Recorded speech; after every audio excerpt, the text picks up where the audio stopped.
What is going on, everybody? Welcome on back to another collaboration special between Mental Warfare and the Release Valve. I am Sean Hanlon of the Release Valve, and I am joined with my brother from another, Kyle Spain of the Mental Warfare. And we got another guest in house tonight. Who we rocking with, Kyle? Yes. We got one of Newark Memorial's finest athletes, Devon Hardin, graduate from Cal Berkeley. Got drafted in 2008 to the Seattle Supersonics, which it was back then, and they're OKC Thunder, wasn't it? Yeah. They're OKC Thunder right now. Yeah, and went overseas and played over in at least 8 countries. Am I right? If I'm not mistaken. Yeah. And so had a decent career overseas, and now you've got your basketball training business. So welcome to the show, Devon. Oh, thank you, man. I appreciate it. It's nice to sit here with some of my fellow Newark alums. Absolutely. Yeah. So my man, just to start off, like, what was it like for you transitioning from basketball to the real world? Like, how did that work for you mentally? You know, give us a little bit of a background, because a lot of people don't understand what it's like for an athlete to go, to go through what you went through, and then have to switch it up. Wait, can I ask a question first, real quick? Sorry to cut you off, brother. What was it like getting drafted into the NBA first? Before, because you were a professional first, right? What was that like? Man, you know what? It was really a culmination of a lot of years of hard work. It's funny. I was just telling my kids that I was coming to do this podcast, and I was like, man, the guy I'm doing a podcast with, Kyle, he actually was there my first day in the gym. he was there for Debo's very first day, and it wasn't pretty. So when you think about going back from, I don't even remember what gym we were at when I came to my first practice with the East Bay Bearcats. But when you think about going from there all the way through playing AAU, playing high school, playing college, getting to that moment of being drafted to the NBA was, man, it was nothing. It was like a waterfall of emotions you couldn't control. Like, man, I still got pictures from that day, and it's just a bunch of tears flowing. Yeah, not to mention the fact that the NBA, even for somebody who 6'11" like myself and very athletic and looks like a prime NBA prospect, it still isn't a sure thing, and getting your name called isn't a sure thing. So I think for me it was a huge relief. Now I would have liked to have been called a little bit earlier. They made me wait till the last minute, but it was funny just because. I actually was gambling on myself a little bit on that one. I had an opportunity to get drafted earlier, but when I was by the Detroit Pistons, and I believe it was like in the 40 somewhere, they wanted to pick me up, but their stipulation was, you got to go. We want you to go overseas for your first year, and then we'll bring you back. Well, I wanted the opportunity to go to training camp. That was my thing. I felt like if I got in there, I could do it. So I declined that, and I ended up getting drafted by Seattle. And they were going to give me the opportunity to go to training camp, but unfortunately, man, I ended up with a pretty gnarly injury afterwards that required surgery and really quite a bit of time out. Yeah. Oh, what was the injury? Well, it was let me say gnarly injury. It was gnarly in the implications. It really was nothing at first. It was just I went to practice and my leg was hurting one day, and it had been bothering me on and off, but. When you're dealing with the NBA, in anything, they're going to investigate heavily, especially when they're thinking about, spending millions of dollars to keep you there. Yeah. So it turned out I had a stress fracture in my tibia, and it was one of those where it's like, it's not broken now per se. It's a stress fracture, but you could keep playing technically, but you risk the chance of having a more serious injury, like one of those Paul George type injuries. Yeah, I was just thinking about that too.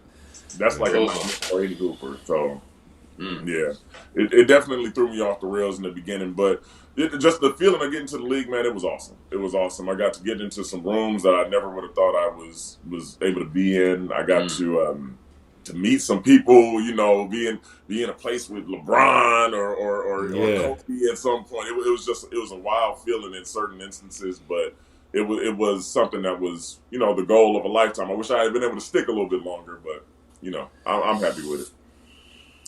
All right. So Okay. I apologize. Back to Kyle's original No, question. yeah, no. So I mean, you could just continue on from there. And so, what were your steps?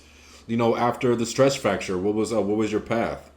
Man, it was a long path. It was one that, when you're in college, and obviously you were at a big name school, so when stuff happened with you and updates happened with you, there were news press releases to go out and say, Kyle Spain will be back he's coming back in 2 weeks. And, when you're overseas or when you're kind of out of that loop, there's a lot that happens that just nobody knows about. So not a lot of people understand, like, Yeah. I dealt with some crazy just circumstances overseas, and if you look at my resume, it looks like, man, he bounced here, he bounced there. It was really just some wild stuff. And overseas is definitely, it opens your mind to, this is a business, and you got to really treat it like a business. And not everybody does business the right way. If they really take the professional out of the word. Man, and when you find a situation like that, it's unfortunate because I found a couple of those situations early in my career where it was really not a professional situation, and a contract really didn't mean much to them at all. So I think that's a big piece of advice I would give to any hooper, like getting ready to go overseas, is, man, look at the reputation of the club you go into. Like, are you going somewhere where they're reputable? Not only will they pay you, but they'll treat you right. They'll make sure you have treatment. And, you want to go to some club that's somewhat an extension of what you're used to. A lot of times you get over here, the healthcare we used to isn't the same. The treatment, the training, even just the weights and all that stuff, it's not the same. Yeah. Yeah. So. Okay. Yeah. Go ahead, continue. It was a journey, definitely going through the overseas thing. But back to get to your question a little bit in terms of the exit from basketball, that was something that was, I would say, probably one of the biggest challenges of my life. Probably the biggest challenge of my life. Okay, so what year was that? How many years did you end up playing overseas before you decided to shut it down? Man, I want to say it was a good. When did I retired officially in 2015. I think I played my last professional game in 2014, and I got drafted in '08. So it was about 6 years total. Okay. It was one of those things where I could have played longer, and in fact, up until probably the beginning of last year, I felt like I was always considering, like, man, I might go back. I might still go back. I still can do it, but man, I feel that. I still get out there and throw down it'll be a baby windmill now. It's something real. But, man, the transition out was one of those things where it was like, I was ready to be done with basketball, but I didn't plan it. So it was like, so it was like unfinished business. Basically, I ended up when I came home for Christmas one time, and I just basically didn't go back. So that was just like a feeling. We're just like, man, I'm not trying to go back, or like, what was going on in your mind at that time? I dealt with some crazy injuries throughout the time, and they were the most badly timed injuries of all. I'll tell you about one of them in a second, but I dealt with some crazy injuries. So I was feeling a little bit beat up by the game and just feeling like, oh my God, this is not going to happen. It's just the way things keep going, this is definitely not going to happen. Mm-hmm. But I was feeling a little bit about it, but then also my kids was getting older.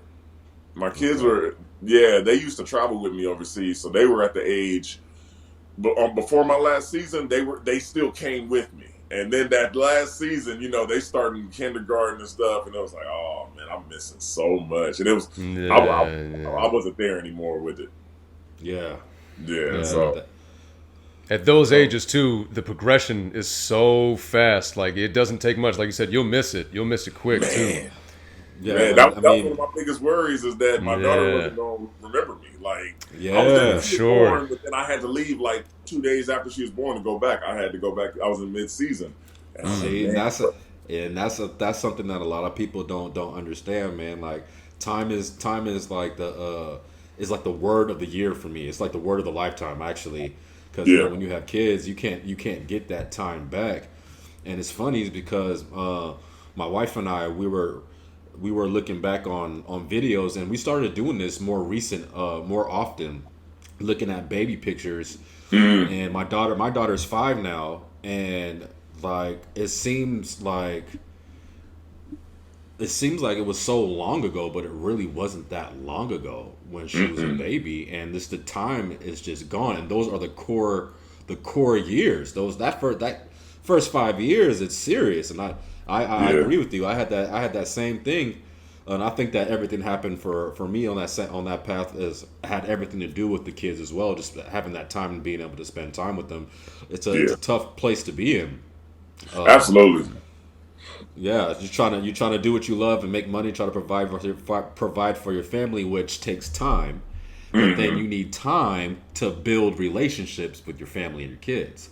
Yep. So we're all stuck in this double-edged sword, and especially when being an overseas player, like Yeah. dealing with the cultures and like the food, the language, the barriers and stuff like that Depending it's on where not you was easy to playing do. overseas, you either could have been like in a more Americanized place, or you could be somewhere where you was basically in a box for the whole season. And I've been in those, and those are rough, but it's just the grind that we accept. You know, it's like, okay, Yeah, I'm gonna do this. It's I part know of the I know what I'm life. signing up for. I still yeah, get to hoop. I still get to go play in front of thousands of fans. You know, that's the part that was cool. But like you said, just that the impact of the family as they got older, my heart got pulled further and further away from the game. You feel me? yeah. And that was a tough one to like the last year that I did the last full season I played.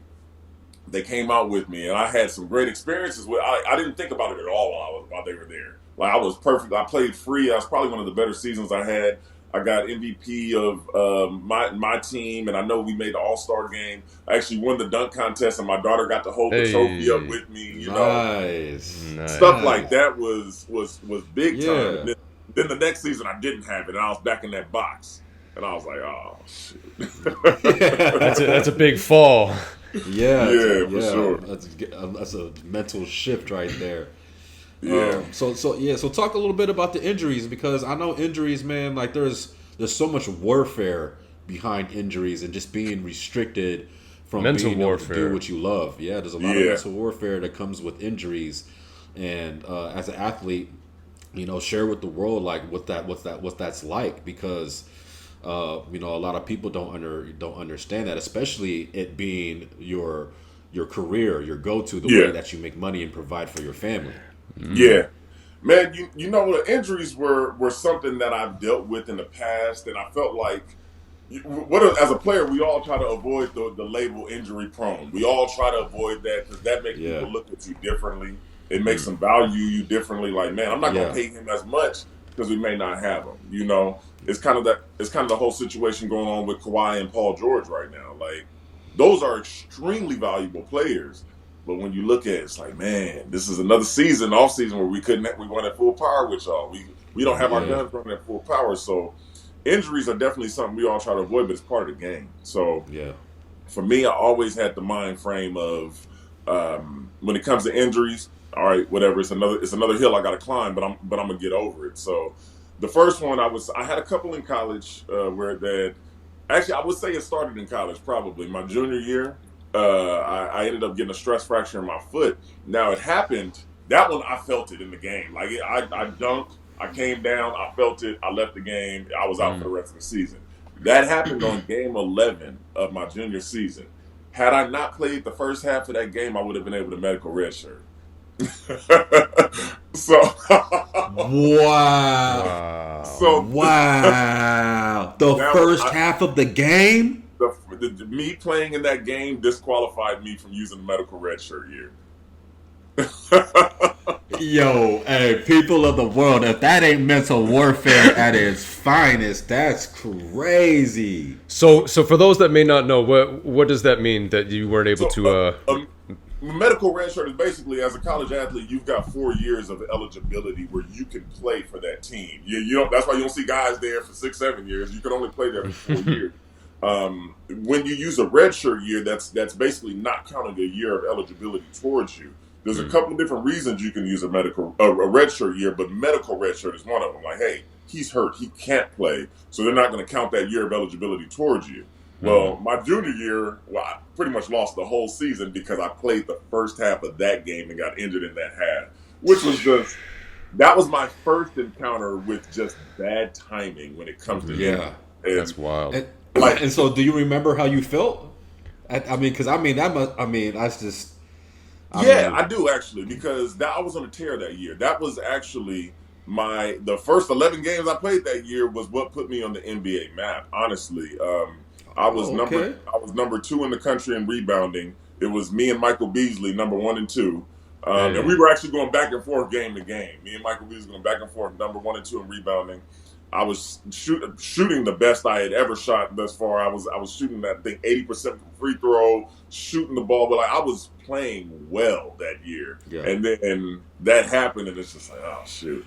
But even with that happening, I had played well enough in those first 11 games that they were like, hey, you should go to the draft this year, which I did. I went to the draft my junior year, and man, the draft circuit it's a wild run. If you haven't been on there, it's something where basically you've got to go to teams to work out for them, and you're doing it on a condensed time frame. So it's not like you get to, I'll go visit here in a couple of weeks. No, it's like back to back to back to back to back. You're flying to different cities, so it'd be I'd probably start in LA.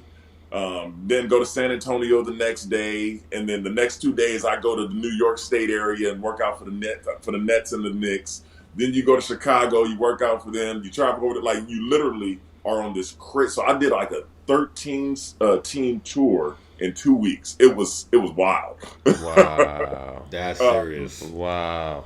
And you're like working out though, like depleting your body all at the same time. Traveling, the workouts jet lag. were crazy. the workouts were crazy, and mind you, I had been off all year. I had been on this medical injured all year, so I'm coming into my NBA workouts without having played a season. Yeah, out of shape, just oh my. Well, I got just maybe not out of shape, but discombobulated. But as far as catching your rhythm.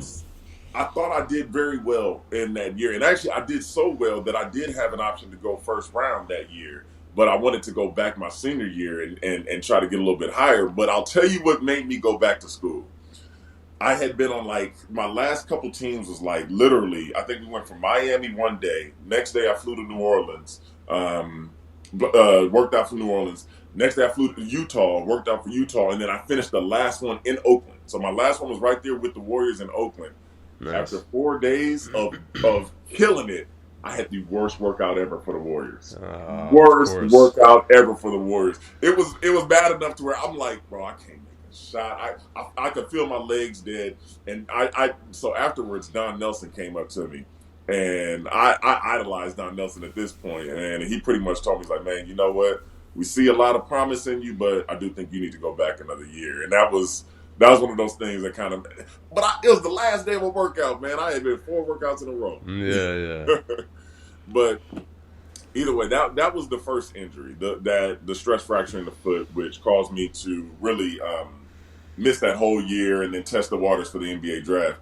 The second injury came the next year, right after I got drafted. I mentioned after I got drafted to the Supersonics, we found a stress fracture in my leg then, and that was the one that actually took the longest time to heal from because, dude, with whatever it was with this stress fracture, it got to a point they ended up going in and putting a metal rod in my leg from my knee all the way down to my foot.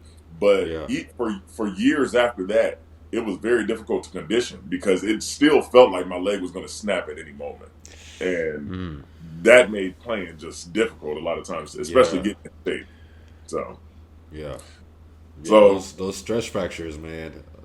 Like people don't understand the stress fracture is almost worse than the bone actually breaking. If for whatever reason it takes longer to heal. Yeah. And because I remember I was out. Excuse me, I was out for 6 months with the stress fracture on my shin my junior year. Not sure if you remember that. I was in high school, right? Yeah. I remember. Trust me, I remember. I had to carry the load back then. Now I gotta go school. So talk about that decision, or that transition then. So you're at home. It was in December on Christmas break, and you're like, man, I'm not trying to go back. Or in your mind, you're just like, I'm not going back. And so, what was your steps after that? So before I get into that, because I think the injuries and the pattern of the injuries really kind of helped make that decision a lot more comfortable for me in my mind at the time. There was one more injury that happened that was the timing of it was the absolute. It was worse than both the other two I just told you. So we got one where I missed my medical redshirt year for playing in that half. We got one right after I get drafted, eliminate my chance to go to training camp. The last one happened, man. It was terrible. So I was actually playing in China at the time in their NBL league, and killing. My team was doing well. I was averaging like 30 and like 20. It was one of my better seasons. But that league is also, China. You just go out there and get them up. So I'm playing in China, and I'm sure you know in most of those overseas contracts, you have an NBA out clause, or at least they put one in mind where if the NBA team approaches you saying, hey, we want to sign you, you can leave without any penalty for that contract. That's in all of the contracts there. Well, that happened. Pretty much the Thunder had released me in terms of they released my rights, and the Utah Jazz decided to pick me up. And I'm like, yo, this is it. Like my agent hit me up one day. It was right before our playoffs. But my agent hit me up one day like, yo, the Jazz came knocking, finally pack your bags, you're coming home. Yo, finally got that call, right? And I'm ecstatic. So, but my team, I felt kind of bad because my team was doing well out there. Like we had a good chance of winning out there. But I had to tell them, I went to them like, hey guys, I'm sorry, I gotta go. Like they hit me up, I gotta go. So They said, Devon, we hate to see you leave, but can you please? We're gonna bring another American in today. Can you please show him the plays? Just like, can you help us get him acquainted? No problem, y'all. Like I was real cool with this team. Like I got y'all. So we get out on there and we're doing a walkthrough. I'm showing the American all the plays and this I can admit it now because it's 100% a pride injury. 100% pride. It was all me. There's nobody else to blame but me for this. But I'm showing them the plays, and then the coach blows the whistle. All right, let's go live. And I'm like, man, I can't go live, but I'm gonna give him one just to let him know, bro. You're not getting me out of here. Like I'm leaving. I had to let him know. Oh like, shoot! You're not displacing nobody. Like I'm making space for you right now. So. Literally, the very first play after he blew the whistle, I get the ball on the block, and I'm about to just go and dunk on him. I'm a quick spin middle, go and dunk on him. So I knocked his hand off, turn middle, and then when I brought my left hand back up to gather, I heard a loud pop. I said, oh, shit. And I ran off the court. I didn't know what was going on. I thought it was dislocated, which I'm like, all right, I can deal with a dislocation. Cool. And I was actually praying it was dislocated. Man. Once that pain kind of subsides, you let go. I was basically my bone was popping out of the top of my hand. Oh man! And you didn't even know how it happened? I know how it got caught in his jersey. When I got caught in his jersey. I slapped his hand off. Oh my goodness! I slapped his hand off to get by him so I could get to the rim. And then when I came up to gather, my finger got caught in his jersey and just popped it right just like that. Oh man! The day I got the call from the Jazz. Yo. What? So I'm old enough now. I can admit now that was an injury of pride. That was me just trying to show out, let Buddy know that he was dealing with Debo. Yeah. Oh man. Oh wow. I'm so salty, and this was so long ago. Man. Oh my goodness. So imagine, look, you want to talk about. I always felt like I was a perpetually optimistic person. I never lose hope. I'm always gonna keep going. I'm always gonna keep. This is the one time in my life I say I lost it. Like I literally, once they took me to the hospital and showed the X-ray. I must have done $40,000 of damage in that hospital room. I was ripping stuff off a wall. I was hot. But even more so than that, I think I was that moment kind of defeated me for the first time. Like, yeah. Yeah. So damn, that's a. So how long did it take you to admit that was a pride injury? Oh, honestly, I didn't admit that for the first time until this year. and You know? it was The stupid rookie didn't have his jersey tucked in the way he was supposed to. It was his fault. And it was funny. I was talking to my brother earlier this year, and the funny thing is, I realized I had never really told nobody the story the way it really went down. So as I'm telling it to him, I kind of had to come to the realization, like, bro, you should have walked up the court the moment that whistle blew. But you wanted to form you the man. There you go. Hey. So that's just wild, man. And I love that you were able to share that, because you know there's a path for everyone, right? And the league is just there's only so many slots, and there's so many different reasons to why people don't make it or why people don't stick. Yeah, and that's a legitimate ass reason right there. Like that's that's like what? Like my mind is blown. Like I'm hurt for you. Like, you know what I'm saying? I'm like, I'd be sick. So like, because I was mad I didn't go to training camp with the Wizards, and that's still like why didn't I go to training camp with the Wizards? And that stuck with me, you know, for a long time, because I ended up breaking my foot my first year after in Belgium. I was supposed to go back to go play with the Wizards. I should have just went to training camp, but I wanted to go get money first. Yeah. So I went to Belgium. I broke my foot at the end of the season. And so when I went back to go play to training camp with the Wizards, I was nowhere near in shape. I wasn't ready. My legs were like, I'd never experienced this type of weakness in my legs. You know, when you take so much time off walking, like it's crazy. Walking keeps your legs strong. Walking keeps your legs strong. The people don't notice it because it's what you do on a daily basis, right? Sure, yeah. Were you on the scooter or on the crutches? I was on crutches. I was on crutches. Because I had that stress. I was on the crutches for a long time too. Yeah, but in Europe, they don't got the crutches where you put under the. Well, they might do. They might now. They got the ones where you got that's on the arm, and you gotta use your whole body weight. So I was the little Timmy. Yeah, the little stick. Whole little tink tink. Yeah, little tink tink. So you know, something about Mary crutches. So yeah, man, that's nutty, bro. So that helps me a lot to put my regrets to rest. Like, cause that right there, I'm like, oh, I don't. Whew. Well, everybody's warfare is their own. Just imagine the phone call I had to make to my agent. How did that go? Go ahead and talk about that. He called me to tell me about Utah wanted me to come out, or we were both. So it was a moment of like, yo, we finally, let's go. We here.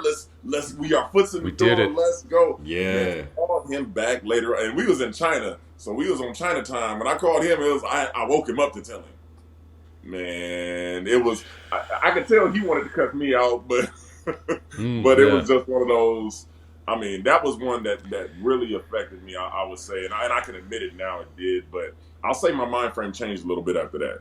After that last one, it was more so just like, man, let me enjoy the rest of my career. Let me this timing thing doesn't seem to be on my side, so let me go somewhere where I can enjoy myself. My family can come and we can have some fun and just play some hoop. So that's why I ended up switching and going over to South America for the pretty much, and then also Europe with the money problems. That was another issue too, man. Ran into some teams that was just shady with the money. So I ended up finding a team in Venezuela. I really enjoyed it out there. Played for them for 2 seasons.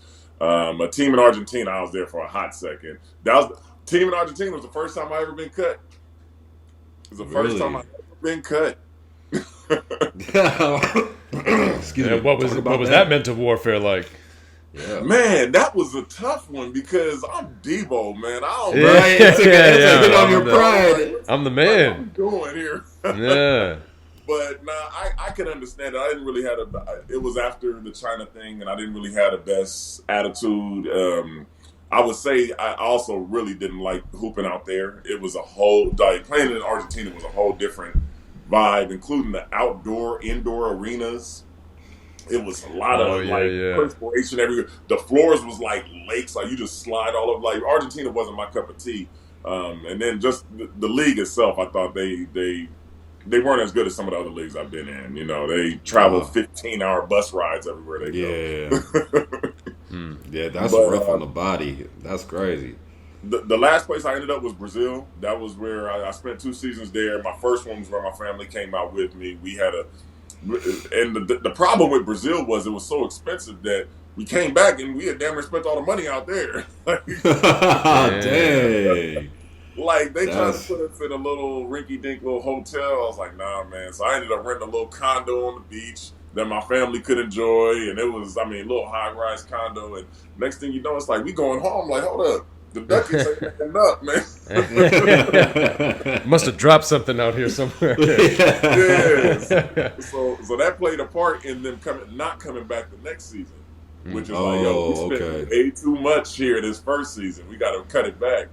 That second season, that's the one I didn't make it through the whole season. I ended up going home halfway and not going back out. So it was rough. You've been through that point where something you've been doing this long, and all of a sudden you don't do it no more. Yeah, and it's like, damn, what do I do now? It's like what we said last time. It's something. It's part of your identity. It's who you are as a person, and not just when you step on the court, how you carry yourself off the court. You were Debo. You were the person that put on the jersey, stepped on the court, laced up, and got it done.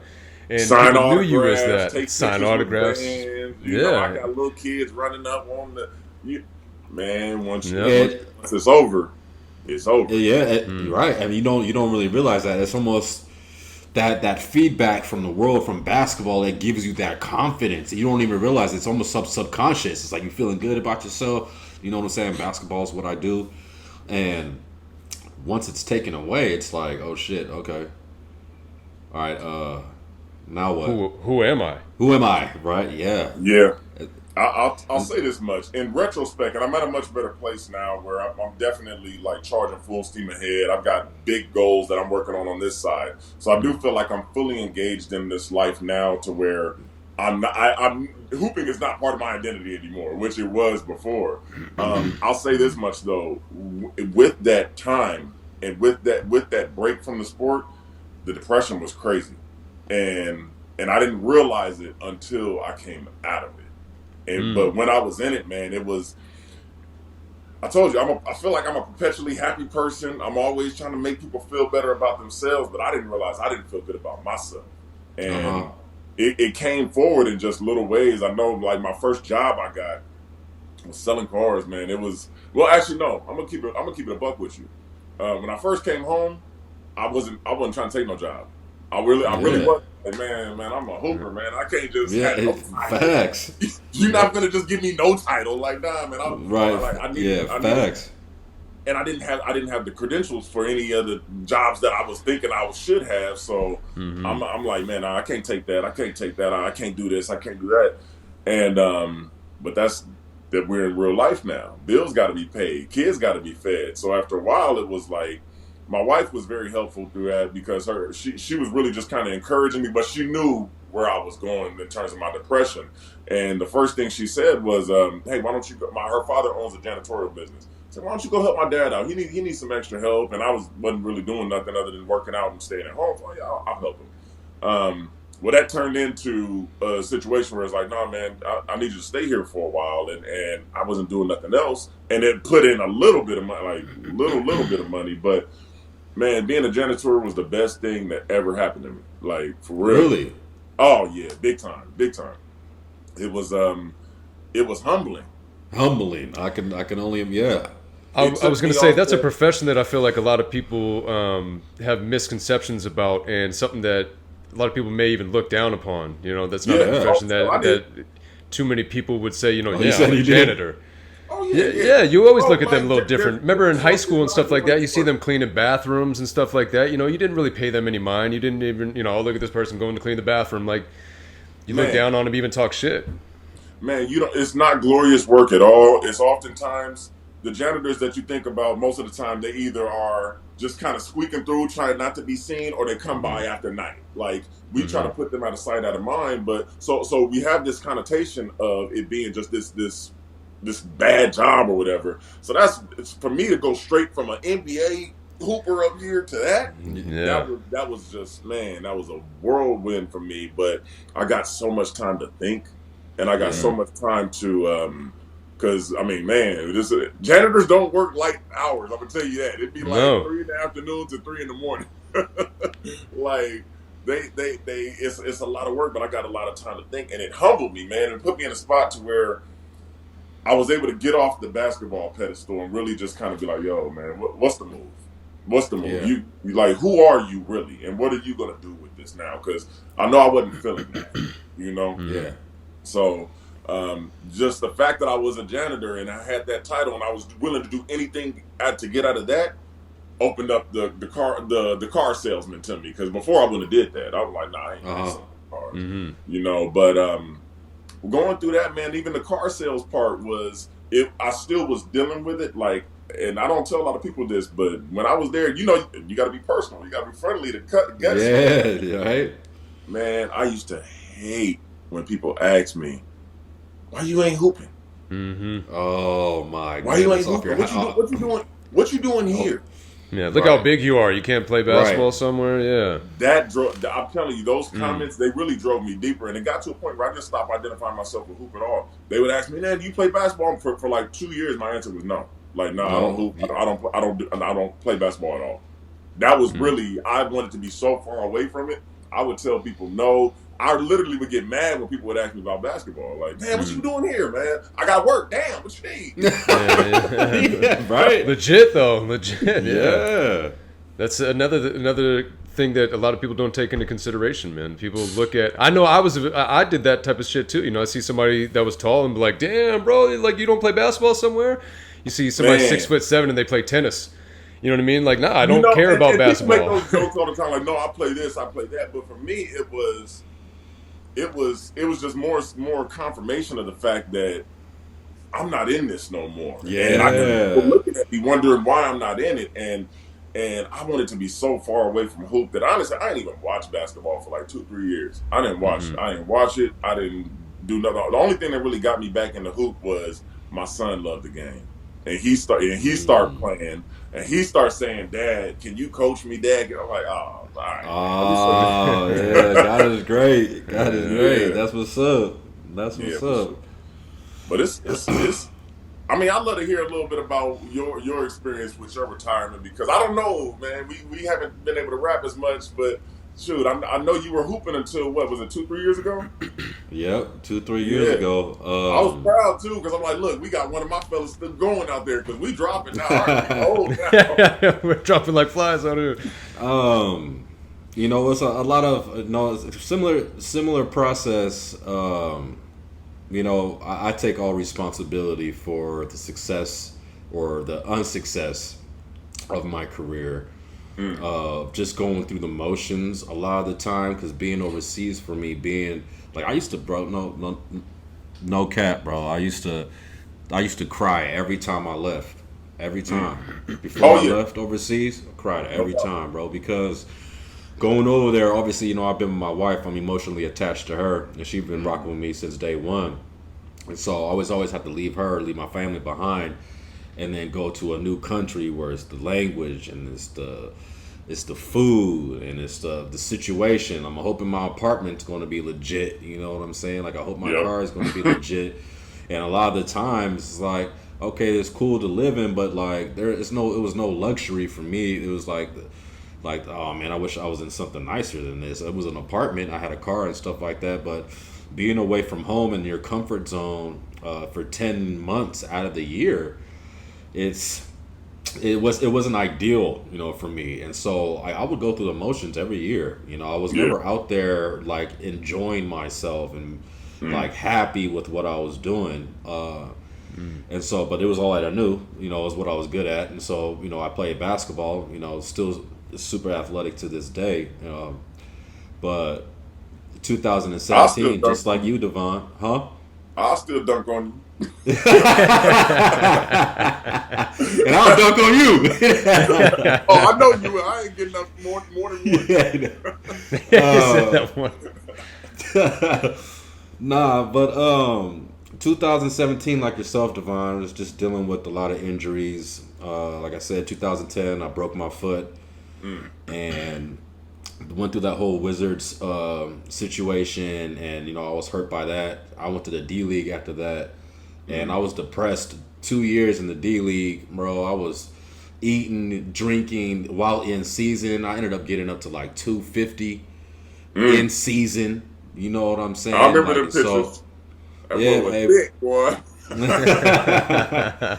Yeah, bro. And so like I was depressed those 2 years, and then I ended up going to Holland, and I ended up leaving for misconduct, to be honest. I mean, nothing crazy. I wasn't like, cussing nobody out, but like during the practices, it was the situation that I was in. There was a lot of pressure on me. I was like a player coach out there, me and my point guard, and so like my coach was like unknowledgeable. He just didn't really have like what it took to be a coach, and he would always ask us like, okay, what should we do, Joe? What should we do, Kyle? Like, what plays should we run? And so, and then just like we weren't successful, we weren't playing that well, and it kind of like I kind of ducked off on the side and just started like what? And one time I snapped in practice and was like, oh, what are we doing? Like, and then one thing led to another, and it ended up being a factor in my departure.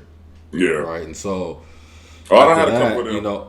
Yeah. And so after that was like some GMs. Yeah, no.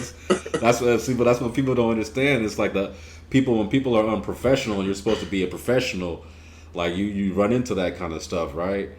Just real quick, man, just go because ahead. this is one of those things that I think is important for young hoopers to hear. But I ran into one of those situations where, and in retrospect, I probably could have handled it with a little bit more,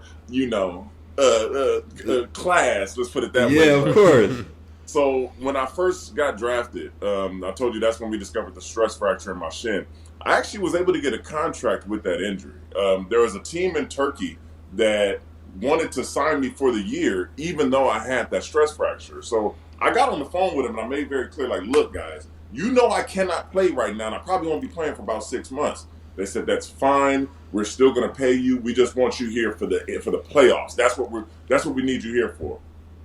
I can't pass that up, Right? Yeah. So I went over there.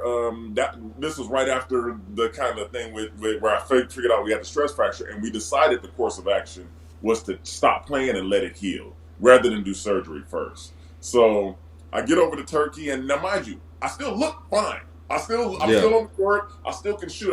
I'm not supposed to be putting a lot of pressure or continue to aggravate it. So yeah, I get out to Turkey, and I don't know what they expected to see, if I was supposed to be in a cast or something, but they see me come out there and like, oh, he looks good. Like, and I'm during warm-ups, I'm shooting, I'm doing very, very light stuff. But they're like, man, he looks good. We think he might be able to go. So basically, they sent me to Istanbul to go to go see their doctor and have him evaluate me.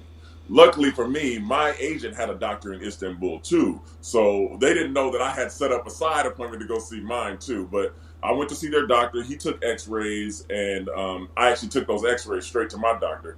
My doctor came and basically told me, he's like, yeah, man, it's not healing. This is when you need to get surgery. So I had made it up in my mind, but do you think that's what their doctor told them? Nah. Hell no, man.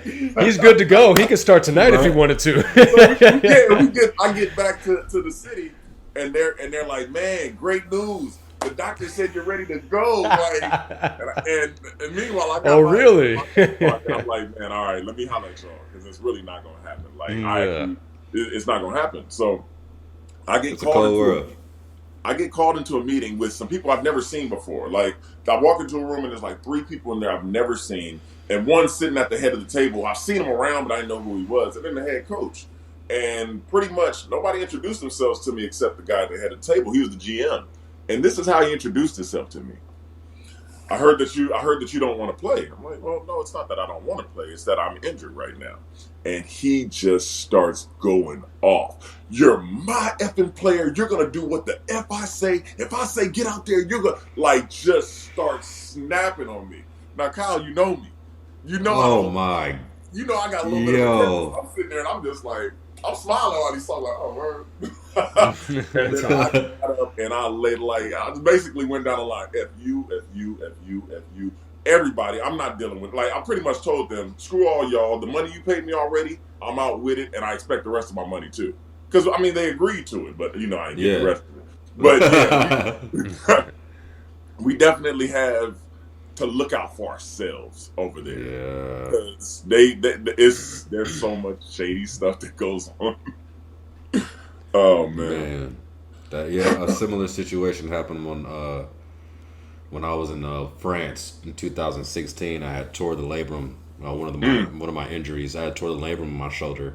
Yeah, I've done that. And it was such a random injury for me. I'm like, it happened in the game, and all I did was swipe at a ball, and I heard like a little pop, and it was sore, mad sore. I didn't think there was nothing crazy, but I went to get the MRI. They're like, yeah, you tore the labrum in your shoulder. You're going to eventually have to get surgery. But my shoulder was so strong that I was still, once the inflammation subsided, I was still able to play on it. And we made a playoff run, and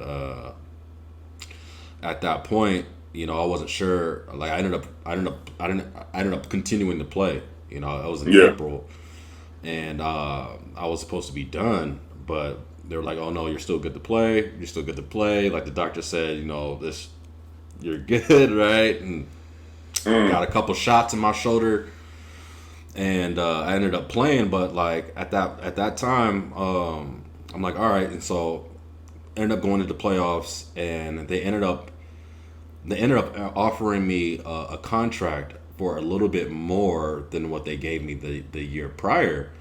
And at that time, I declined it because I had a higher contract from Turkey.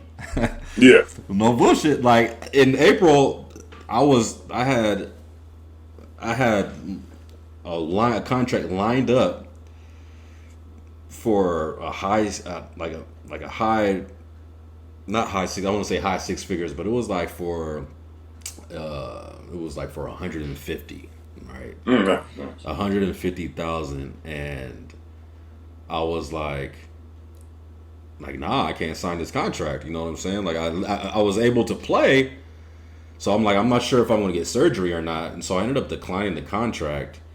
And then my agent at the time, it was like he was just like a temp agent. He wasn't even like representation was huge, was a huge issue for me. I was never represented properly. I got stuck in France. I didn't want to be in France anymore because they put me in a box. Like they had me playing power forward a lot, and I'm not a power forward. You know what I'm saying? So I wasn't happy, and so I wanted to leave. I wanted to get the playoffs over with and just leave. I was like, all right, well, if I can play like this, I know I can play somewhere else. And then my agent was like, well, he's like, I'm not trying to send you anywhere hurt. You know what I'm saying? Like that's on my name too. So I'm like, shit. So I'm like, all right. The team had offered me, to get surgery, right? And so I ended up calling me back. I'm like, all right, well, can I get that contract back? And they were like, nah, we can't give you that contract back. You're going to have to get it for less, right? And so I'm like, fuck. So I'm like, fuck, right? So I'm like, so I got to get surgery now, and I got to take a pay cut from the contract, and it just, that's when it started. I ended up getting the surgery. I got my surgery done in France. I left. It was by myself. I left. This was like right when phones, phones overseas, they weren't legit at that time, so the communication was kind of trash. But I ended up going out France by myself and getting the surgery done. I was in the hospital bed like 4 days alone. Oh, dang. So that shit took forever. Came back. Really? Didn't go through my rehab process. Didn't go that well because I was supposed to do everything on my own, and to keep it 100, I didn't do everything that I could to get back on the court. It's so difficult to do it when you're not in an organized program like in college. Yeah, when you've got people. And so it was all on me to do my rehab, and I didn't do it properly, and so I went back, and I wasn't ready. And so because I wasn't ready, they ended up bringing in a replacement for me until I got ready. But they were winning. The player that replaced me, like you, he was too good. You gotta get somebody a little bit sorrier than him. Yo, so I mean, no disrespect to my man, but he wasn't me. But the team was winning. Okay, so for that, they didn't want to change anything, and so I basically sat the bench the whole season, and I didn't play until the end. They ended up winning the championship that year too. I played 2 games at the very end, but I didn't step on that court again, and it killed my career. It put a real wrench in my career because I didn't play. Yeah. But they don't know the reason why you didn't play. All they know is that you was on the bench. Yeah, I was on the bench. My replacement was there, and they were winning. They were winning, so they were like, well, like if we start losing, like, well, maybe we'll bring you back. You know what I'm saying? So it was like, all right. I was blessed. I was getting paid, but I wasn't playing at all. And so that took a toll on my brain as well. Just sitting there. I ended up going back to France that year after, for pretty much the same money. But, I wasn't motivated. And, again, the coach wasn't for me. It wasn't conducive to my type of style of play. Only played 20 minutes a game. He liked to rotate players. He liked to play all the players and still kept me in a box and stuff like that. So I was never happy, playing over there. That was probably my worst season. Statistically, I ended up going up into the higher league at the very end of the season to go play in the playoffs. And I thought that was going to be like, a boost for me considering that I hadn't been playing like that. But when I went to the team, I had hurt my knee. Like at the very end of the season, I had hurt my knee, and like squatting wasn't even a problem. Like dunking, like it was an issue. So I was actually kind of hurt. It was like chronic tendonitis in my knee. And at that point, I didn't want to be in France anymore. Right? I had been there for 4 years, and I'm like, man, I've been there 4 years. They put me in a box every single year. I'm not happy here. Like I'm trying to go. Lo and behold, little did I know, I wouldn't get a contract after that. I didn't have an agent. I fired my French agent because he was talking about, well, yeah, I got connects in Spain. I got connects here. I got connects there. And when really, in reality, his major connects were in France. Well, at least he didn't get me anything anywhere else. So I ended up firing him, trying to find some other representation. And then I couldn't really find anybody that was suitable for me. So I didn't end up getting another contract to go back overseas until I met somebody in San Diego. We were playing through one of my mentors. And he was like, yo, bro, like I got an agent that's out in Mexico. And so he linked me with him. So that's when I went over to Mexico and started playing over there. Okay. And it was one of the lower leagues in Mexico. And so it was kind of whatever. But I was like, you know what, I'm just going to try and use this as a platform to get myself back overseas. Yeah. And I ended up I ended up getting injured out there. Actually that year I was cool. That was a great year. I was averaging 35 and like 9. All right. And so things started looking up or whatever, and then I ended up going back to that team that next year, and I ended up getting injured. Again, I ended up like sliding on a puddle, and I sprained my ACL, and something else that I did. So that hurt me, right? And so I was out for a few games with that. That was in 2000. And no, actually, I hurt myself in 2019. In 2020, I went back to that same team. It was a rough start. They changed the rules of the league. It was a rough start, but we started picking back up, and like shit started moving. I was hooping, like we was starting to win. I got a contract to go to Japan. Like we had just beat. This was right before COVID happened. I got my contract to go, signed and everything, to go to Japan after my season was over in Mexico. COVID happens, and everything gets shut down. Everything Yeah, gets you shut couldn't down. even travel then, huh? No, They wouldn't there let was people. there was no traveling. The leagues were shut down. Lose my contract. Especially overseas too. You could barely travel inside the states, let alone Right. going back and forth on a plane and shit like that overseas. Oh, Like they were really man. not having that. Bro, Yeah, so it was looking up. We had just beat the number one team in the league, which was our rival. Do you know what I'm saying? This was actually when I found God too, though. You know what I'm saying? So that was a blessing. But that happened. COVID happened, Those and then free we all went. throws. The free throws, and then so everything was looking up. COVID happened. Everything got shut down, and when it opened back up, I ended up going back overseas. You know, I was like, you know what? I'm about to stretch. I'm about to do everything I can, like to try and get back, even though I was still out of shape. Ended up like straining my quad, like in the very beginning of the season. Strained my quad. yes, that old man body trying to get out there now. Yo, strained my quad. Right. And you know, like I said, I was still about to like making an effort to try and stretch and get and do what I needed to do so I can get back. I ended up, which is the injury that I'm still having today. I still haven't got it checked yet, but I know it's like it's meniscus or it's something. I get hit in the game, but it wasn't bothering me. Like it didn't bother me at that point. It was just nothing drastic happened. There was no trauma. The next morning, I wake up and my knee's swollen, completely swollen.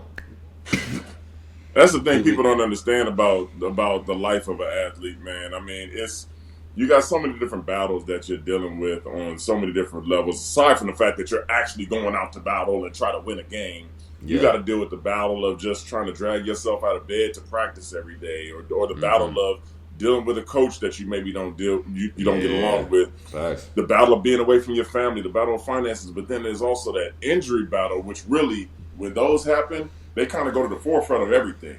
You like, and when you deal, it's just part of sports. It's part of what we deal with. But the thing is, I feel like we're more prone to injuries overseas because they're a lot more preventative with their care here. Like in college, the way that they stretch you, the way that they do their physicals beforehand, the way that they monitor your nutrition, that type of stuff. You get here, they know what to do. It's damn near NBA level in college. And you get overseas, you don't have a nutritionist. You're lucky if you got a strength coach. No ice.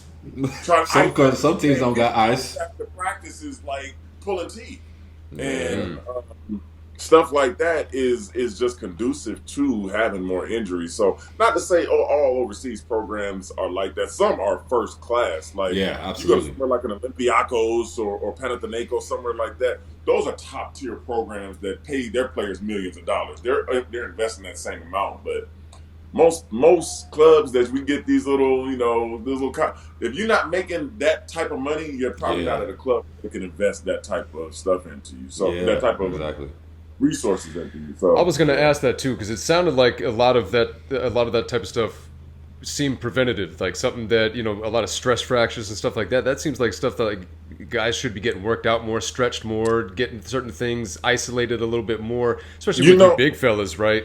I know, with stress fractures and feet injuries and stuff like that, it can happen a lot.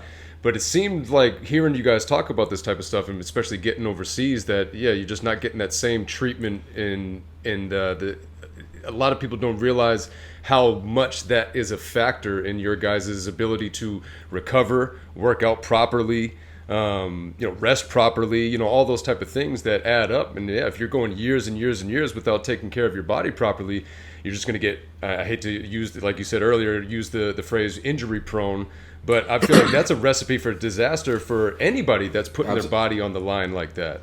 Absolutely, because it's not only that, it's not only the lack of resources, but it's the stress that you're going through as well that's putting... The mental stress of it. But the mental stress has everything. It affects you physically. Right? Oh, 100%. Yeah. So that a little more tense, a little tighter. All that factors into all the injuries. And so it's kind of like a double whammy. Think about it like this, man. When we're in high school and we're playing in high school teams, they've got the resources of a high school. So the way you stand out in high school is by being a superior player. Like you got better skills. You those few that earn themselves college scholarships. they're the cream of the crop essentially. But once you get to that college level, you're not just a athlete anymore. You're an investment. They're investing quite a bit of money in you. So think of it as if we're vehicles, if we're NASCARs, you're getting tuned up right when you're in college. Colleges have the same type of resources as NBA in terms of how to keep these guys healthy so that they can ultimately bring in fans, bring in money. That's how the system works, which is fine. We use the system, they use the system. It's all good. Oh yeah. Now take that same NASCAR and throw it into Bob's roller derby, backyard racing. A lot of these overseas programs where they don't do tune-ups, they don't have preventative maintenance, they don't have oil change. They pretty much fix shit when it breaks. Yeah. So that's try to at least. I mean, looking back, I could definitely look at it more objectively now. As much as we feel like, I'm an athlete, I know it. Man, I really don't know how to take care of my body the way I thought I should. Well, exactly. I've talked about that before, man. There's no guidebook on how to be a human, how to be, just be a human. So on top of that, to be a professional athlete, to be able to take care of your body at the best level that you possibly can, like you said, you just have people that are looking out for investments, and their mindset is just, what can I do to help this person to have them give me back more? It's not necessarily, let me take care of Devon Hardin because this is a good person who's putting his body on the line, and I need to make sure that this guy is okay because he's a human being, and I need to make sure he's okay. They're not invested in you as a person so much as... Honestly, man, I don't feel like you're going to find that anywhere other than household. Sure. Like that type of care, and which is why it's important for when you get to that level, you got to damn near be selfish with your health. That's it. That's what I was going to get to with that. You got to look out for you first because you damn sure believe these teams they will cut you in a hot second and have your plane ticket sitting on your pillow ready to go home. Like they're not thinking about your long term, and I can't expect them to. Like, all right, do you? But better believe I'm gonna do me at the end of the day. When it comes down to it, if I get a contract offer that's double than yours, deuces. Yeah, absolutely. Yeah, and that's something that's personal, just business. Yeah, and that's something important that for these young cats that are starting to go overseas now. You know what I'm saying? Especially when you have the personality of a kind person. Like you want to do what you can to help the club, help the team. So you sacrifice your body in certain situations when it's like, okay, well, I'm doing this for them, but in reality, they're not reciprocating that same type of energy, and so man. It's real cutthroat, and you learn. It's like damn, like they don't really care about me like they talk about. You know what I'm saying? Like I'm trying to help them out, but they're not trying to help me out, and so it's a harsh reality. By the time I got to the end of my career, the last 2 years of my career, I definitely was the vet on the team. I was one of the older vets, especially for the younger Americans, and there was I moved different. I moved different than my rookie year and all those other years where my rookie year, there was a team I played for in Greece, in A1 Greece, where they paid us maybe the first 3 checks and we didn't get paid again the rest of the year. And mind you, I was a rookie, so I had some money in my pocket. I didn't really think nothing about it. I was only there for like 5 months anyway, but they still owed me money, and I kept running into that situation where, hey, we can't pay you right now, but once our sponsorship dollars come through, we'll be able to pay you half then, and then I'll give you the other half on this date, and you start getting. So by the time I got to Brazil, when I was had gone through that whole dance before.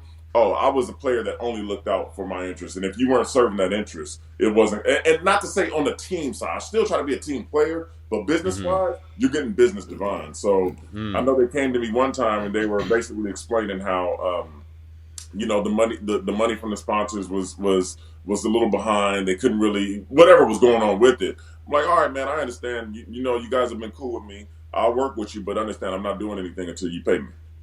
And that's the stance I took. Like, I'm not practicing. I'm not showing up to meetings. I'm not doing anything until you fulfill your end of this obligation. And I wouldn't have taken that stance as a rookie. But I had rookies on my team looking up to me like, yo, Debo, what do you do? And eventually what they did was they did pay me. And they didn't pay everybody. They were still messing around with everybody else's money. And I was telling the young guys, like, hey, this is how you got to get it, man. I'm not going to – I'm going to do what I got to do to get paid. You need to do what you need to do to get paid, and just don't let them jerk you around, honestly, because they will. Yeah, they will. They will. The contract over there isn't the same as a contract here. Here, you take them to Yeah. court, you win, you liquidate assets, you do what you got to do. Man, I took that same team in Greece. I took them to court. I paid, I think, was it almost $4,000 to take them to court to recover the money they owed me, and I won in court. I won. But this was at 2008 during the Greek freaking bank crisis, the Greek economy crisis. I didn't see a dime of that money ever, even though I won in my court case. Wow. So $4,000 later. And look, my agent told me to spend the money to go get it. I need to holler at him, man. See, but that's the other side of it too, man. The agents, man, agents are cutthroat as well. Agents are cutthroat as well because they're just as bad as the teams. I mean, for a lot of them, not everyone is like that, right? But not every team is like that either. But it's like the agents are only looking out for themselves, and they'll tell you some shit that will benefit them. So they're not looking. So what have you done for me lately? Exactly, and so like agents are important. I do feel in certain aspects in terms of getting your name out there and stuff. But at the end of the day, if you're a player that can play, the teams will go around the agent to get to you. That speaks for itself. I felt like when it came to dealing with agents, I had a good agent based in the U.S. He was good, but he was definitely more concerned with the NBA clientele, the Ray Allen. He had Ray Allen, Tim Duncan, Thaddeus Young. He had John Morant now. He's got a bunch of players that he represents. And I felt like he had more connections in the NBA than he did overseas, obviously. So what I found was I ended up working alongside him with other overseas agents. And that can get a little messy just because you don't know exactly who you're dealing with. And then, we players. So somebody comes to us with a deal. If an agent because agents will randomly come to you with deals all the time. Like, hey, man, I got this. And now I'm trying to link my agent up with somebody who he don't really know. Like, I wish there was a little bit better way to manage that for somebody who's not in the NBA, because a lot of these agents are just guys working out of their basements or doing it out of their living room. And I got an agent's license and let me see what I can put together. But there are legit ones. Yeah. Just kind of throwing it against the wall and seeing what sticks. Man, I got a guy for you, and they'll do it like this, where they'll go out and tell a team, I got a guy for you, I got this guy, and then they'll go and try to get the guy. It's not even legit. So now, go ahead, Kyle. No, you got it. Well, I was going to say, so you make this transition from playing, and you're working these other jobs, but you're starting to build that confidence again away from the court. Mm-hmm. What did that look like as far as building an identity away from basketball? Man, I got to credit my kids with that a lot. That was one, because I think it came to a point where, like I said, the depression was something I didn't even realize I was in. There's a show that my kids used to watch called the Bubble Guppies or something like that. Yeah. And there was a fish on there called the Grump Fish. And when he would come around, he was this big grumpy fish. Like, anytime anybody said anything to him, he was grunting, and it's this grumpy fish. And after a while, that's what my kids started calling. Like, oh, here comes the grumpy. And I'm gonna tell you, I didn't like it. But call me no damn grumpy. But it got that shoe was fitting a little too good. It was real. Like, what they were seeing, they were reflecting to me what I was showing them. And there was a lot of, I feel, at that time, I could have been a lot more positive with my kids. I could have, I wasn't using them or nothing. I just was in a place where I wasn't giving to them what I could and what I'm capable of giving to them as a father. Mm-hmm. And so, because you had some healing, there was some healing that needed to take place. Man, for real. And they definitely shined the mirror right up to you and let me see myself like that. Kids do not care about ego in the slightest bit. They don't care who you were, used to be, who you are now. It doesn't matter. They're unfiltered. Yeah. So I don't want to get too deep on you, but it does sound like you guys have a religious component to this in terms of, like, spirituality. And I'll say this much, man. Go right with me for a second. One day my daughter's talking to me, and she might be 6 at the time, and she's told me over and over again, hey, Dad, I want you to watch this movie with me. "Hey, Dad, I want you to watch this movie." And usually when they're saying that, they're talking about Frozen or something like that. But there's this movie called A Wrinkle in Time. Have you ever heard of it? Yes. Oh, I have not. I'll have to check it out. It's an I read the Oprah book, Winfrey. actually. It's an Oprah Winfrey movie where well, she's in the movie. I don't know if it's her movie, but it's called A Wrinkle in Time. And she keeps telling me, "Dad, I want you to watch this movie with me. I want you to watch this movie with me." And finally, I'm like, you know what? My baby keeps saying is, "Let me go sit down and watch it." And there's this. I'm not going to get too much into the movie itself, but there was the premise that within our universe, within our world, exists a realm of negativity, a realm of just bad negative thoughts, bad things. And in the movie they referred to it as the it. And there was actually a part in the movie where they broke down what it actually is, and they showed just all the different examples of just toxic behavior that you see. And it was kind of a little montage of a dad yelling at his son, or a husband beating his wife, or a guy robbing, like this, just this negativity in the world. And that was what my daughter was trying to show me. She was trying to show me, like, "Dad, that's what you're coming off to me as." Like, Yeah, that's crazy. When I tell you, it was one of those things that was like, this little girl, one, to be that young, and she was so insistent that I watch it with her, that she was trying to show me that, "Dad, I need you to change. You're negative. You're being this force when we can't have you being that." So I kid you not. Like, from the moment You said 6 years old? Yo, that's six. a very That's deep. intelligent young lady. That's deep. And the guy put it on her heart. Ooh, she was like, "Yo, I gotta get Daddy to see this." Man, if you ever get a chance to watch it, it's a kids movie, so it's a lot of colors. I mean, it's the way you presented it. I'm like, dang, like what? Like, I'm about to go watch it right now. Like, damn, this is a good ass movie. we got 6-year-olds watching this. I didn't expect to go into that getting a message. I didn't expect to Yeah. go, like, they got a kids flying around on a dragon in this thing. Like, I didn't expect to go into that getting that kind of message. And when I saw what she was trying to tell me, it was like I had to change immediately. I didn't have time to go and fix this, and I had like, nope, right now I need to switch this up because I'm letting That's my heavy. baby. That's heavy. That's so heavy, bro. That's huge. And I love that. I love that so much. For her to be that cognitively aware of what was going on, to be able to be like, "Dad, this is you." You know what I'm saying? Like, that's heavy. And to care enough to say and do something about it. Yeah. And not just let it eat away at her strength. and start allowing her to look at you differently or anything along those lines. She was, "Daddy, you have to see this because I care that much." Like, whoo. Imagine how I felt at the time. Getting a message that she was trying. Yeah. I'm sitting there looking something at negative. I'm pretty sure I broke down crying. Like, I'm sure. That's heavy. Sure I broke down crying. I had I know I called both of my kids into like a little meeting. I felt it was important to apologize to them and tell them, like, "Hey, I'm sorry. Like, I didn't realize that this is it. This is what I've been doing. I need to do better." I told them, "Hey, both of you guys, from now on, if you feel that I'm being a negative force in your life, you have 100% permission from me to tell me in the moment. Let me know, because I don't want to be that, you know." And honestly, since then, and we always had a good relationship. I've always adored my kids. They've always adored me. But since then, our relationship has been so close and so positive that I feel like that my kids, honestly, and my wife were big reasons that I came out of the depression when I did. And there was one experience I had in particular, which was, it really helped me out because, man, after going through everything we went through, Kyle, after going through all of this, like, we're used to being the top guy and used to being that and you don't feel like that anymore. You don't feel like you feel like a has been.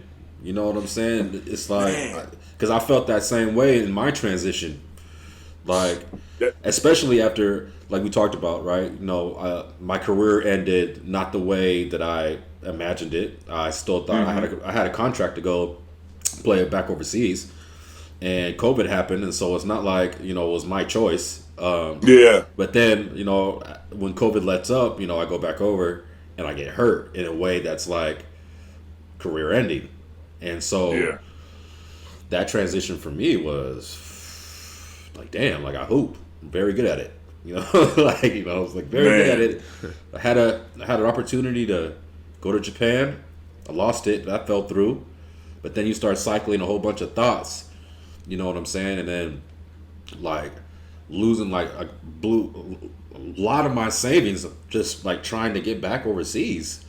And at that point it's like, damn, like I should have started a business. I should have done something smarter with my money. I should have been more on top of it. I should have been doing this. I would never be here right now. I wouldn't be in this position if I would have done something different. If I would have made better choices back in 2010. You know what I'm saying? Or whatever the case is. I should have been smarter. I should have been more adamant. I should have been more focused. Like I should have been doing more research. But in my mind at the time, they always say that it's always 20/20 vision in hindsight, right? Hindsight is always 20/20 vision. Exactly. And so, but I was stuck in that cycle, in that mode. And I just, like you said, just not being the best me, just being a ball of energy. I mean, a ball of negative energy, and reflecting that onto my kids. And I can't tell you actually when there was like, man, I need to, like, everyone's going through some shit, and that's when it came to me, and I realized I'm gonna start a podcast. I'm gonna start blogging, and at this point in my life, I realized that we've been gifted so many different abilities and skills that we're not defined by just one thing. Mm-hmm. So, a lot of us, we have our top skill. That's what makes whatever that is it just comes easy for us. But there's still other stuff that we're good at. Yeah. And a lot of us just hold on to that one thing and don't explore the other avenues in which we're actually capable of doing. And so, I realized, okay, well, I can talk, you know what I'm saying? Like, I can communicate, like I'm passionate is what people has told me before. So let me try and, let's see what's going on. Obviously, this is still fresh, it's still new. But it kind of got me on this journey of, well, shit, man, like everyone has mental warfare. Everyone's going through it. And so that's what led me to this right now. You know what I'm saying? Gotcha. Like this is what I'm doing now. Not to say that I'm a G at it yet, you know what I'm saying? But this is where I find passion. This is where I find purpose. Oh yeah.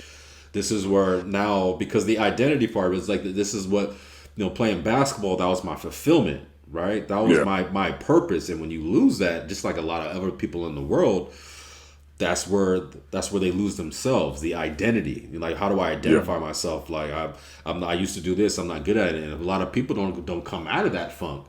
A lot of people they stay in that depression, and depending on their environmental factors, it just keeps on, pushing them deeper into that funk. And it is a spiritual world. I am spiritual.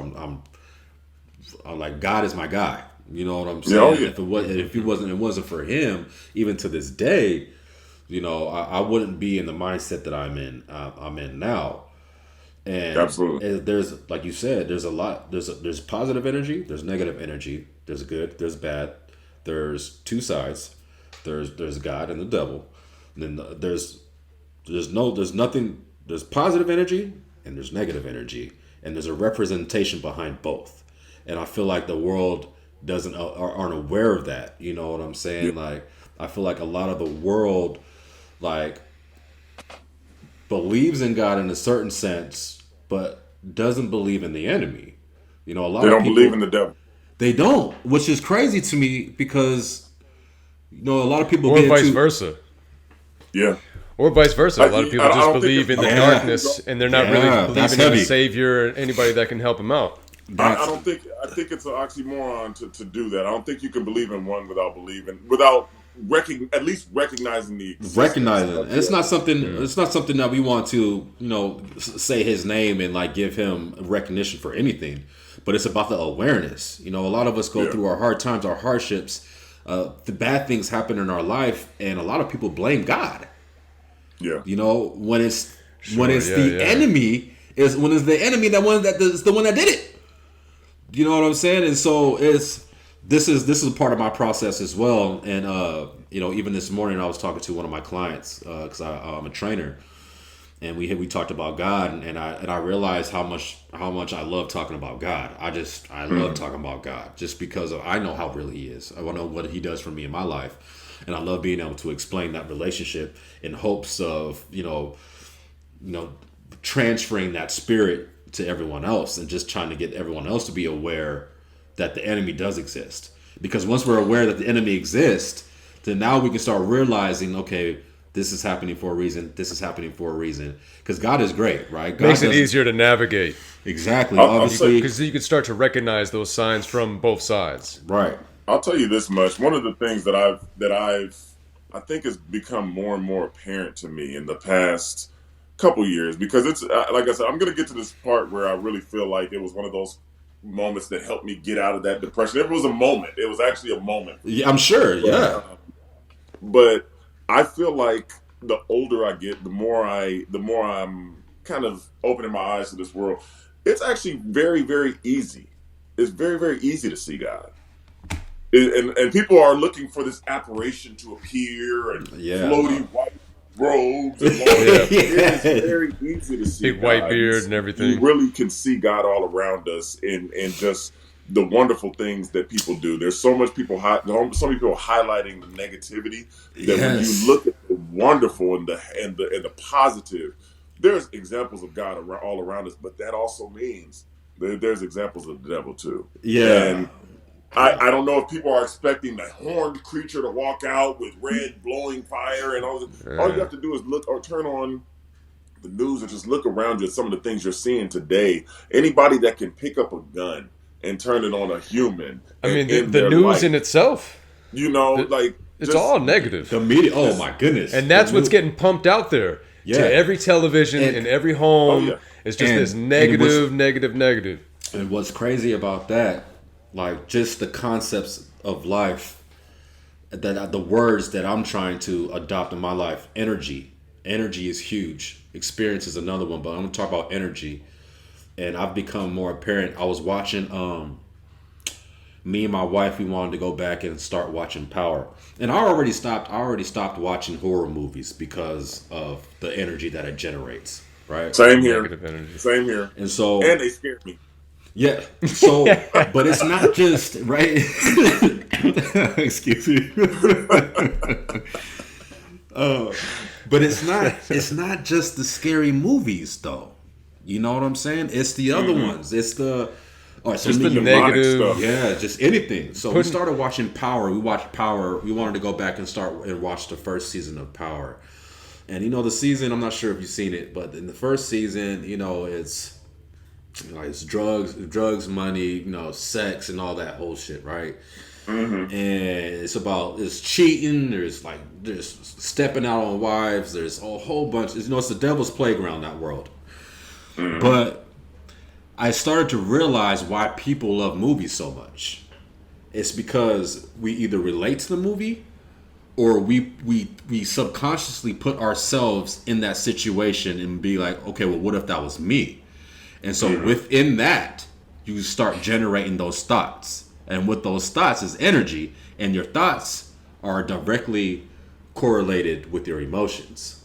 Right? Oh, yeah. So we started watching Power, and Ghost is his name. He's stepping on his wife. He's stepping on his wife with a high school chick or whatever. I mean, his relationship isn't the greatest or whatever. And you start having conversations. You have conversations with your wife or the person that you're watching this. So you're conversing, right? And then it can go left really quick within the conversation that you're having, just from the thoughts that you have and the dialogue that you're having. So we didn't get into no argument and nothing crazy happened, but I started thinking about that shit, and I'm like, I don't want to watch this anymore. Look at this negative energy that's being generated just from us talking about a show. Exactly. Versus if I'm watching a comedy show, and I'm laughing, what thoughts are those generating? Happy thoughts, and we're talking about thoughts that are relative to the movie that we're watching. Yeah. And so it made me realize, damn, this is why people love movies so much, is because we literally try to relate to the movie in some type of fashion. which But it generates also thoughts. shows that it matters the content that you're consuming. Yeah. The things that you're watching, the conversations that you're having. We talked about this before. It's not just food that you're eating; it's everything that you're absorbing, That you're ingesting, everything. listening to. Look at the music videos that are out there, the songs that are being put out there, the lyrics that they're singing about. It's all negative things. And like you said, you're having negative thoughts, you're having negative conversations, negative vibes, and next thing you know, you're just carrying negativity like it's clothing, and you're just walking around with all this negativity attitude. And if that's your baseline, man, as soon as anything comes up in the world, it's a negative, reactive response. I really don't listen to a lot of rap anymore. I mean, I do like. Don't get me wrong. If it's a new Drake song or something like that to come out, I'll bump it. But really, when I'm in the car by myself, I'm more so focused on. I'll do an audiobook or a podcast or something. I've really started to adopt that, especially after coming to the awareness. It's just facilitating the proper thoughts. Yep. And then I find that my just a 20-minute drive is way more productive it's way more productive with nothing on it, me just rolling in my thoughts than blasting Kodak Black in my head where he talking about rolling on the slimes and yeah, there was this one song. It's Roddy Ricch. It was a banger too, and it's what is it? Rolls Royce. He's talking about riding the tail off or something like that. But he's talking about effing somebody's chick and something like that. And I'm just like, the song. After a while, I was like, man, like, bro, like they got to go somewhere with that, Like I don't want to listen to music no more. I don't want to listen to it. Yeah, man. But what's crazy is the warfare starts in your mind, man. You know what I'm saying? That's where the battle is at. That's where it's spiritual warfare. Like a lot of people don't see that. And once you start generating those thoughts, you allow the enemy to breach the surface. You know what I'm saying? That's the foot in the door. That's the foot in the door. It's like, all right, here we go. Okay, so already negative. Right, let's get this going. Right. What else? So what else can I swinge in here and get a little more negativity? Yeah, and keep it going. I mean, think about one of those songs back in high school. You at a party and it's just going, and you're just mosh pitting it, and you just, oh, man, you know what I'm saying? Like, it was so glorified, right? I didn't know mosh pits in high school. You just said, remember the mosh pits in high school? Devon was like, I don't remember those actually. Obviously. Well, that was an exaggeration. Obviously, it wasn't no. I was in the gym. Right? I was out there. I was in high school partying for sure. I was in high school partying for sure. But when a song came on and the energy was moving, you were just jumping, and it's just like boom, like depending on what song it is, you aggressive. That's why people listen to certain songs when they about to go fight. They put on that Roy Jones Jr. or something like that. You know what I'm saying? Because it stimulates that genre, that, you know what I'm saying, that area of whatever it is. And I'll never forget, man, I was listening to a YG song and he was talking about the devils in his halls, right? And I'll never forget that. There was a hold on me that I couldn't shake.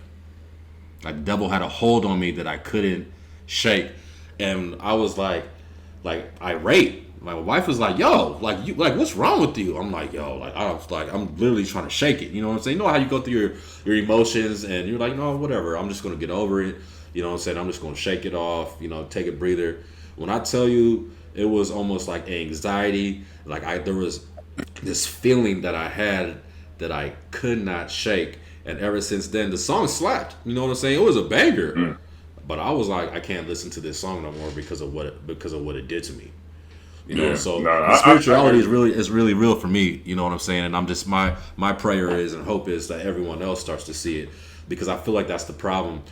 People believe in God, but they don't believe in Jesus, or not. They don't believe in the enemy, and the enemy is all bad. The enemy sabotages our path. He's the one that throws off our track, especially when you start to become a believer. When you become a believer and trying to be on the right path.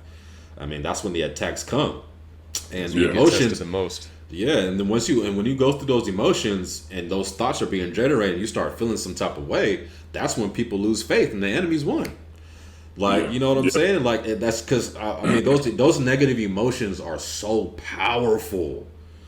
They're so strong. They Like, are, and it's to like what Devon was talking about earlier, the effect that it has on those around us. We don't even realize that sometimes. We're Right. just so caught up in our own negative mindsets and the stuff that we have going on. We kind of adopt that "oh, poor me" mindset, that victim mindset, and you don't realize how your negativity is just spewing out over everybody else, and they're all picking up on it.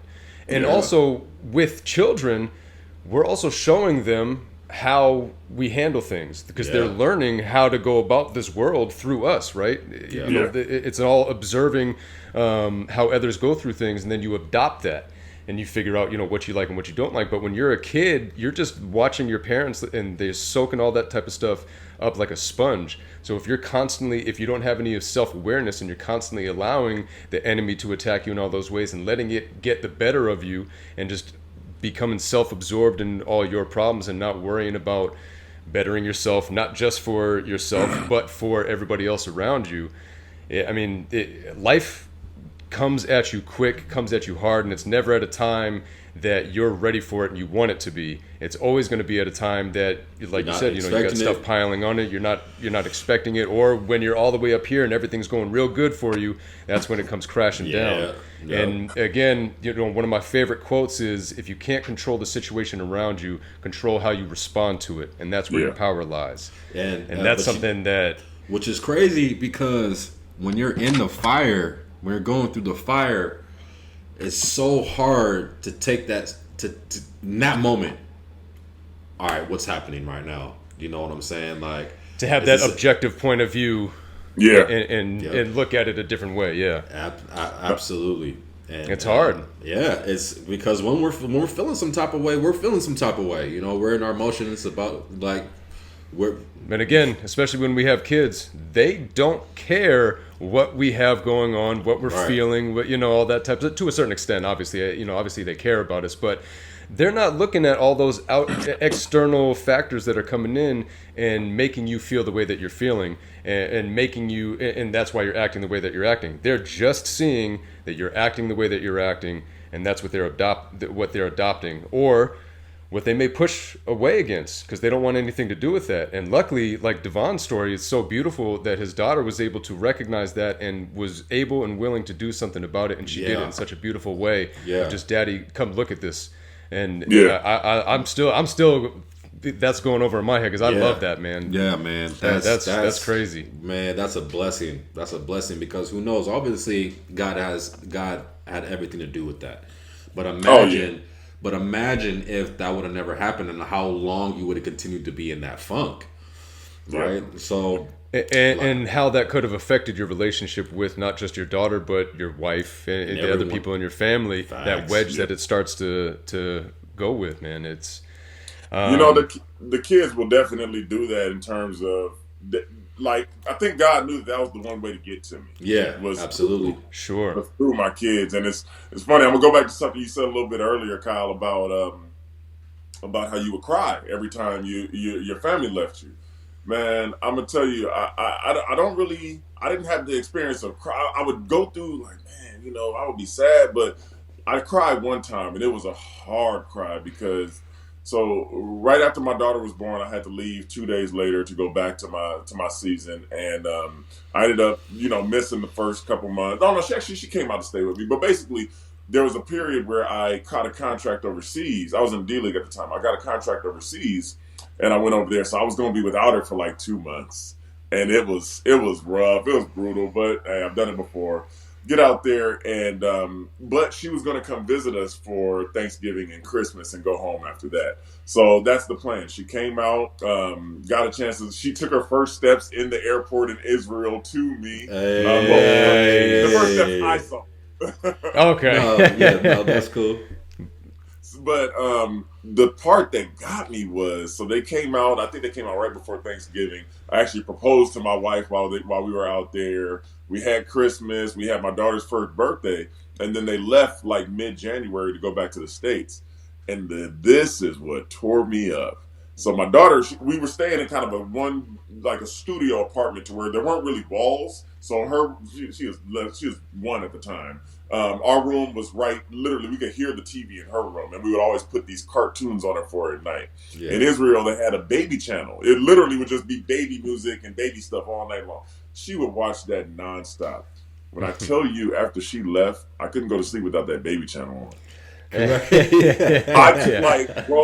got back to my house and the crib was still there. The Christmas tree was there. Oh man, balling like, yeah. Gosh, that was one of the rougher times. And then you know what? My daughter actually was a savage with it. Like she knew what was happening. She knew so she would always be like, "All right, bye, Daddy." Like she made it easy. It was my son who was an asshole about it. He was the one like, "You're not coming with us, Daddy." we would be so we live in Bakersfield. So a lot of times when I would head out, I would fly out of Los Angeles, which is about a 2-hour drive to get down to LAX from here. Yeah. And my family would take me down and drop me off at the airport. This guy's crying the whole time. Don't leave. Hugging me at the airport saying, "Oh my!" Like, bruh, your sister don't do this. What happened?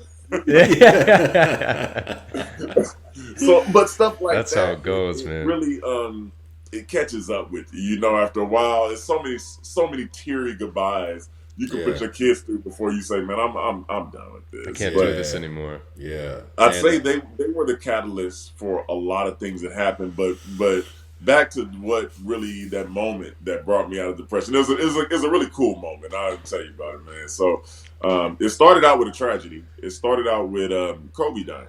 It started out with Kobe going through and passing on. And I remember that week was just such a crazy, it was a surreal feel. It still is a surreal feeling whenever I think about Kobe and his family and Gigi and all those other people in that helicopter. It's still a surreal feeling, but especially being Hoopers, we didn't know Kobe. He didn't know us, but we had a connection with him.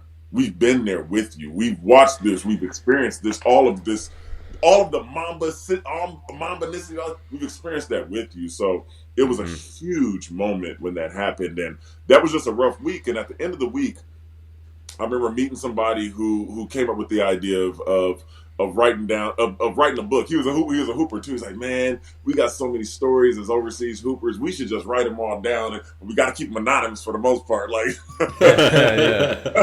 get somebody in trouble. I actually, I didn't have my laptop wasn't working at the time, but I was so enthralled with that idea. I'm like, I'm gonna just start writing and see. I'm gonna see what I come up with. And all I had was my iPhone. I had an iPhone. And I had a little Pages app on there where you can type in there. But when I tell you, I sat down and started writing on that iPhone, and it went away from writing hoop stories to just kind of talking about my life and talking about my experience. Dude, I wrote 200 pages on that iPhone.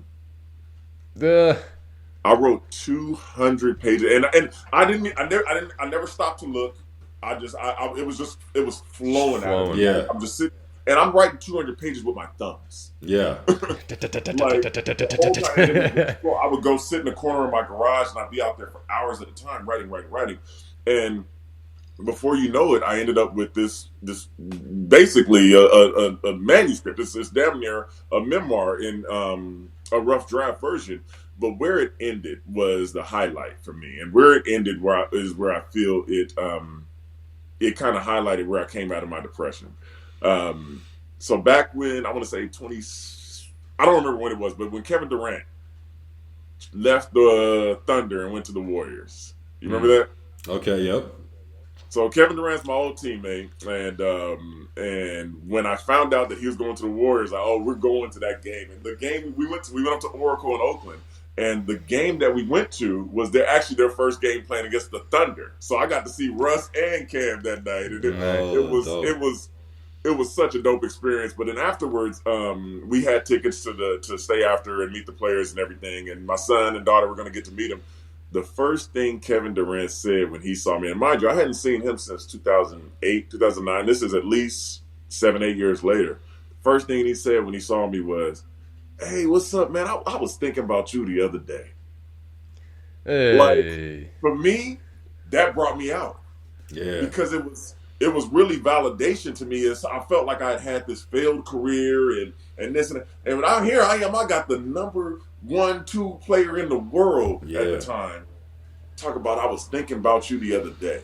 And I remember we had some good experiences back when I was with the Thunder. You know, we went and played video games at his house, and you know, we had all of that, those kind of fun experiences. But I remember how good I felt walking away Yeah. from Oracle that day. We took the BART to the stadium, so I'm walking back to the BART just beaming with pride that Yeah. Kevin Durant actually remembered me and kind of recognized that I was somebody in this game. You know, Yeah. I wasn't just somebody that came by and he was a bum. Like, Yeah. nah, man.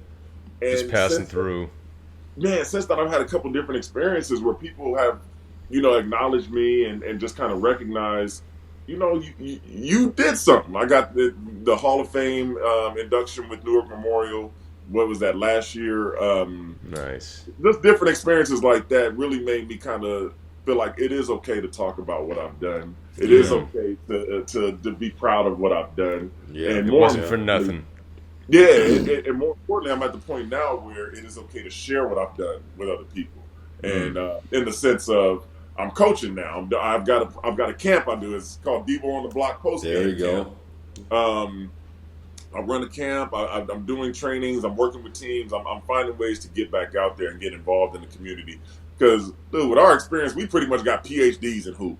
Man, hey, say no more. You know, say no more, Man. man. Hey. But that's crazy that you said that, because I was literally about to ask you about that. Debo on the Block. You know, we're starting to run out a little bit of time, so you know, talk a little bit about that and how that started and when you started it. All right, man. So yeah, I'm gonna keep it brief, man. We started that actually earlier this year. I was at one of my son's practices, and I ended up having to pull a kid. It was a new kid who came, and he had never hooped before.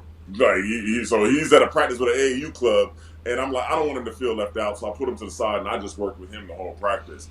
And one of the parents came up to me afterwards, like, man, you did a great job with him. Do you do any training? Do you do any work with kids? And I, man, I had never thought about it. Remember, I wanted Light to get away bulb. from the game. God is great.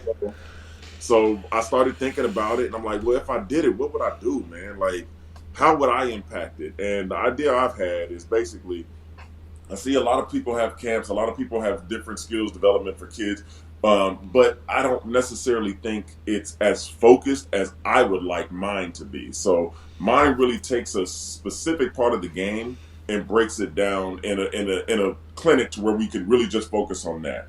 The part that I'm the best at, that I'm teaching right now, is back to the basket play with the post game camp. But we're also going to, for our next one, and I'm going to do this with in combination with Ayende Ubaka, my college point guard.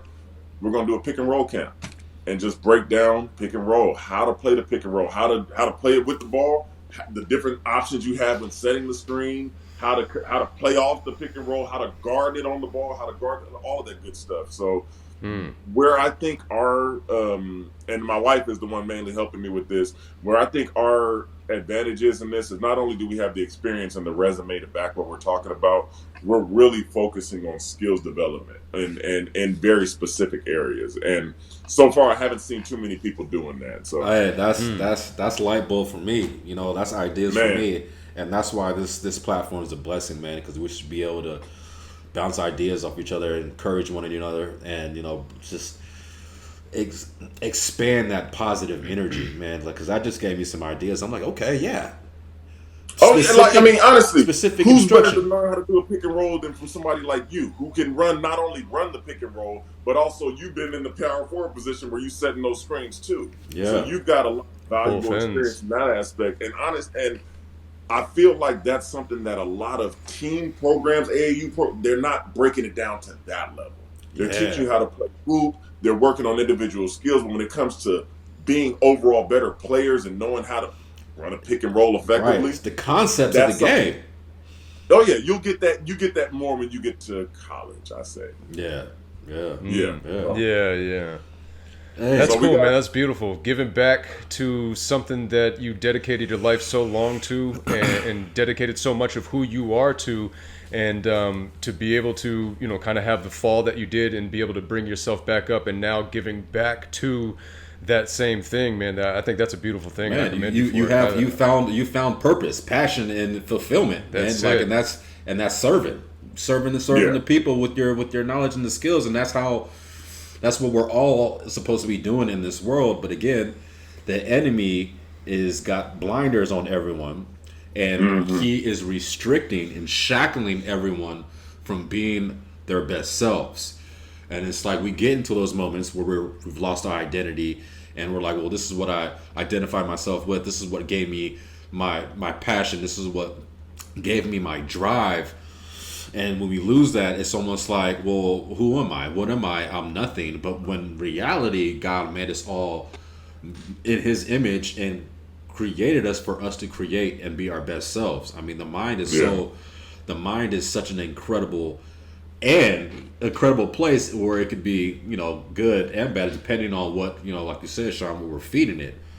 And so we're all built. We're all born to be great in whatever way God wants us to be great in. We just need to figure that out. And there's so many different ways, right? God gave us the power of choice, and to be able to leverage our gifts and our talents. And so that's the goal. That's the goal. Well, I mean, that's why I left the game when I did. Honestly, that was another big thought they went into it. Is like, man, this hoop career it's been fun, but it's not the way I envisioned. Right. I was 28. Wasn't fulfilling enough. Yeah, I was 28 when I retired officially, but my goal with return, because I obviously at 28 you can keep going to you. There's players still playing at 40. For me, I wanted to leave in enough time to where I could get really good at something else before I get to that middle age mark, where I could go and find another career and really get something else started. And I have. I mean, my actual job, my career is in risk management and environmental insurance. But I also, I've got my camp that I'm running. I'm doing personal training I'm doing team trainings right now. And then, I mean, ideally, man, I'd like to see in the next year or two, I'd like to see this 200 pages. I'd like to see it form its way into an actual published book. Man, that'd be heavy, bro. 200, that'd be heavy. That's what's up. Well, I mean, to piggyback that, like, where can the people find you? What's your handles? I just made it easier now. So you can find me at Coach Debo 35 on Instagram. Also on Threads. I'm under Coach. I think it's just under my name for Facebook. But man, I'm out there. That's really it. I can give you I don't know if you want to put it in the little messages underneath. I'll give you the information for that. But man, it's about giving back now. I feel like I'm at the point where I can appreciate what I've done. Yeah, I don't have to feel ashamed. I don't have to feel like, man, why you not hooping no more? Man, I've been there and done that, baby. So, and now it's the next chapter. I can appreciate what I've done, and I can be happy with that. I can be satisfied as a man, as a father, as a husband, and I can go on and plan some big moves next, because that competitive spirit never goes away. So whatever you do, man, we're going big. Just find a different outlet for it. Exactly. Yeah. Yep. No, that's awesome, man. That's beautiful. And again, I want to thank you for coming on here and opening up about this type of stuff. I know it's not easy, and it's not easy for us to put ourselves out there, and especially when somebody who's gone out there and lived a damn life, man, a couple lives out there, you know what I mean? doing some stuff that a lot of people, that average person didn't experience, man. So to open up about that and talk about your feelings behind it, thank you very much, man, because a lot of people... a lot of people aren't able to do it. Yeah, man, I appreciate what you guys are doing. This is awesome. My wife and I have had our own ideas about how we can impact people, and not just from professional sports, from any sports. I mean, if you're an athlete and you have that identity as an athlete, anytime that you're not able to play that sport anymore is going to impact you. Whether it's high school, college, pro.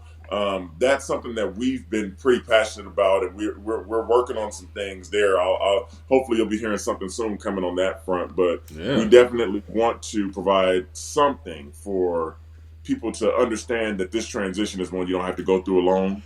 It's one that it's one that you're not the only. Like, everybody goes through it in some way, shape, or form. Even those who just played varsity high school. Yeah, that's it. Mm-hmm. Yeah, they still go through the same thing. So,